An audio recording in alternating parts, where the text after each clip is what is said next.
look, I'm wearing a shirt that's not black. Hey kids, welcome back to my channel, or if you're new here, welcome to my channel. I'm Amanda. Today we are continuing our How to Write Like an Actor series, and we are going to be talking about dialogue.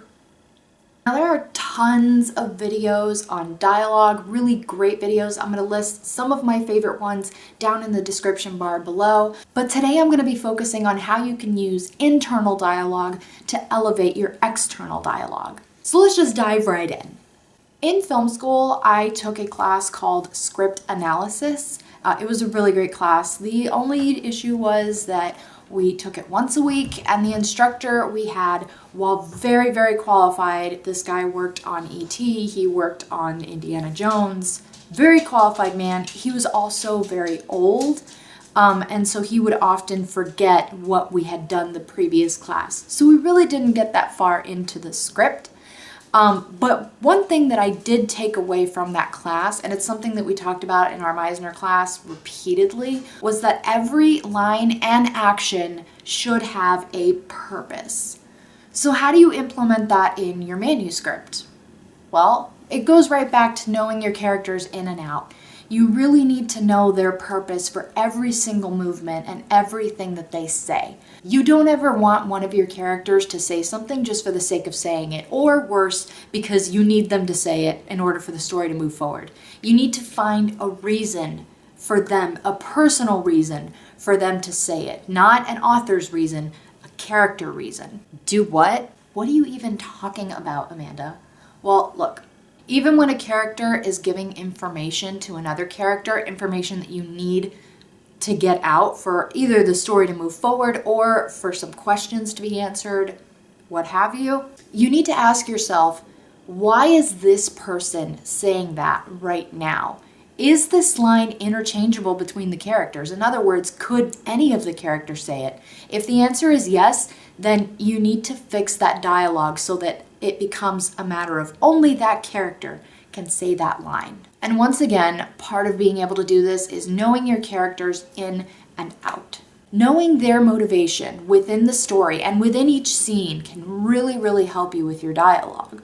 Honestly, I thought the best way to show you guys what I mean, show not tell, was to show you an example. This is actually from a film. I'm going to give you a heads up, but I do actually have an example from a novel that I think everyone will know exactly what I'm talking about when I give this example. So the book I'm talking about is Harry Potter and the Deathly Hallows, and it's that scene that everyone remembers, everyone always references. It's the scene between Dumbledore and Snape, where Snape has conjured his Patronus. So Dumbledore's line, "Lily, after all this time," is, just saturated in internal dialogue. If you've never read any of the books and you're reading The Deathly Hallows for the first time, I don't know why you would do that, but some people might, I don't know. Even though you don't know what he's talking about specifically, you already know that it's probably somebody that meant a lot to Professor Snape. Just in the way that he says it, Lily. First of all, a woman's name. I don't know why this is. It's probably our heteronormative society. But anytime someone says a person of the opposite sex's name to someone else, it automatically is linked with this was a romantic or and deeply emotional attachment.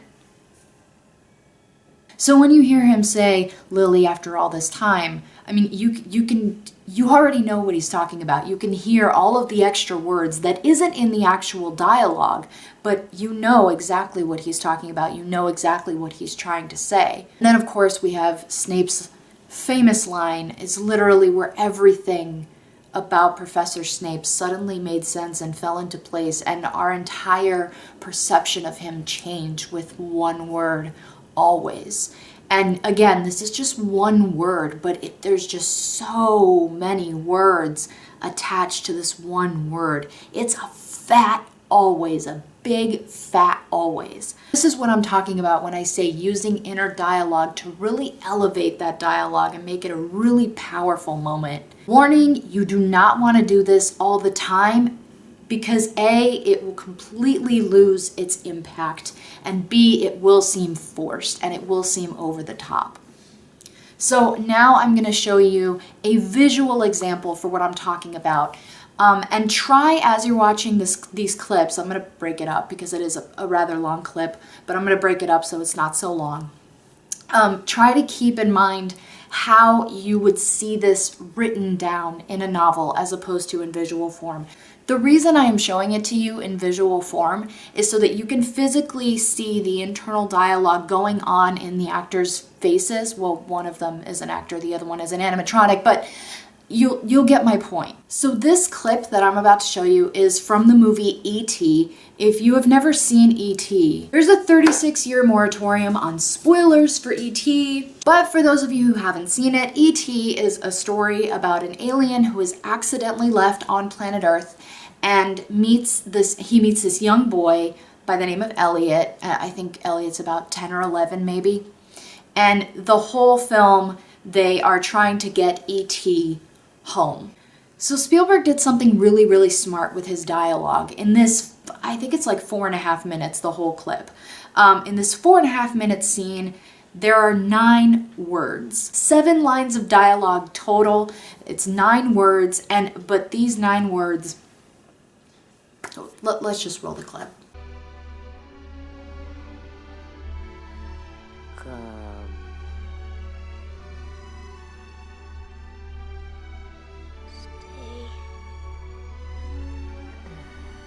Okay, so in these first 2 lines, come, stay, they're expressing how they don't want to say goodbye to each other. They have formed this incredible bond and this connection, and they don't want to leave each other.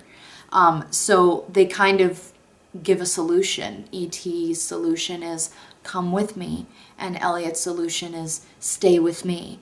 But if you notice Elliot's expression right before he says stay and E.T.'s expression after Elliot says stay, you can kind of see that they have quickly realized that neither one of these things are possible and that they're kind of feeling it finally.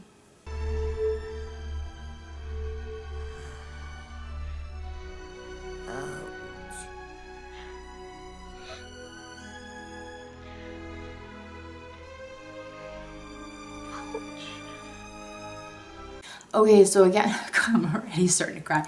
Okay, so again, you can see them, they've kind of accepted that neither one of these is a possibility. And this line, oh God, are you for real right now? These 2 lines, ouch, ouch, they kind of serve a dual purpose. They're a throwback line to an earlier scene where Elliot cut his finger and he obviously says ouch because it hurt, and E.T. heals him. But in this instance, you see that E.T. points to his heart and says ouch, and Elliot points to his heart as well and says ouch. And this is something that E.T. can't heal with his magic. And it's just something that they have to feel. They have to experience it. They have to feel that pain.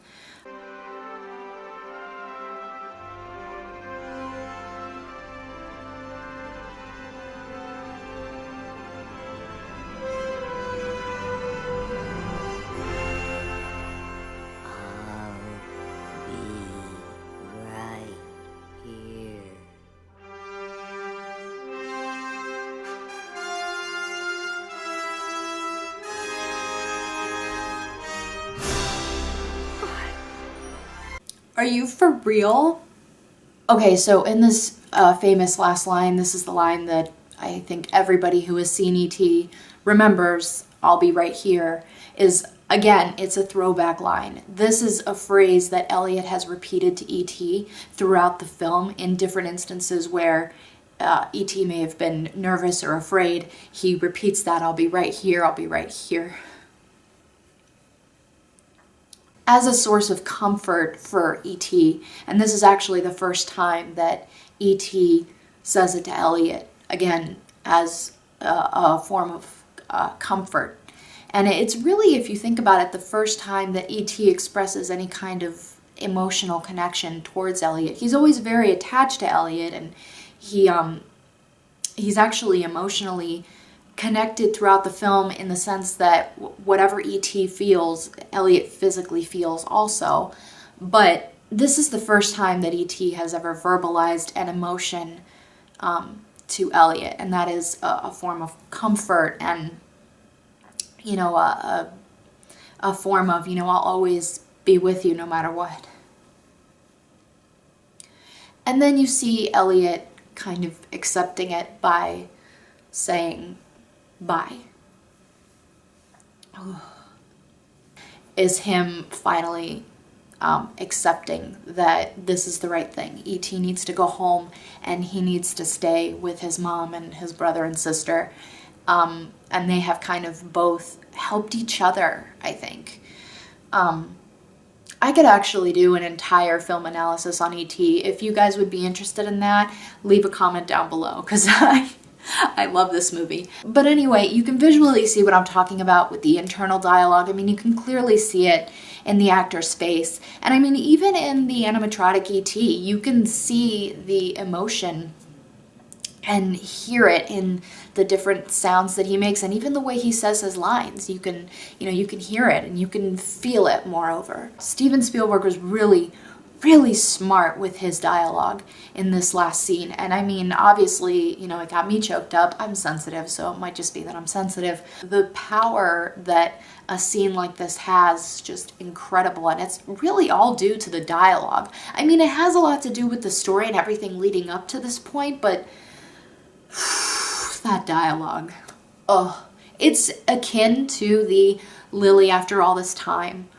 Always, because I cried during that scene. I cried when I read that. I cried like a baby. I'm pretty sure I had to put the book down and like rock myself in the corner for like an hour. Spielberg and J.K. Rowling, in both of these instances, they had one thing in common, that they used internal dialogue to their benefit, and it really just elevated their scenes, their respective scenes, that much more, and made them so powerful and so memorable. You want a scene, maybe even two scenes like that in your novel, especially, I mean, towards the end, if not the end. You want a scene like that, because that's the scene that's going to stand out, and that's the scene that's going to kind of deliver that final emotional punch to make your readers go, wow, that was... Knowing your characters in and out, knowing their motivation behind every single line, behind every single facial expression, every movement, I mean, that's key, and that's only going to help you with your dialogue. Because if you know what they're thinking, and moreover, if you know what they're feeling, then it will more than likely shine through in the words that they say or the things that they do. And that's all I got for you today, kids. I know this wasn't really much about a how-to. It was more of just like tips from an actor's point of view to implement in your writing, but I hope you were able to gain something from watching this video and seeing my examples and kind of my explanations, blah, blah, blah. If you liked this video, please give it a thumbs up and go ahead and subscribe if you haven't already. Ding that bell so you get notifications every time I post a video. I post every Wednesday and Friday. Be sure to follow me on social media if you are not already. I am on Instagram and Twitter, and I am working on getting a Facebook put up. Thank you guys so much for watching. Have an incredible week, and I will see you next time.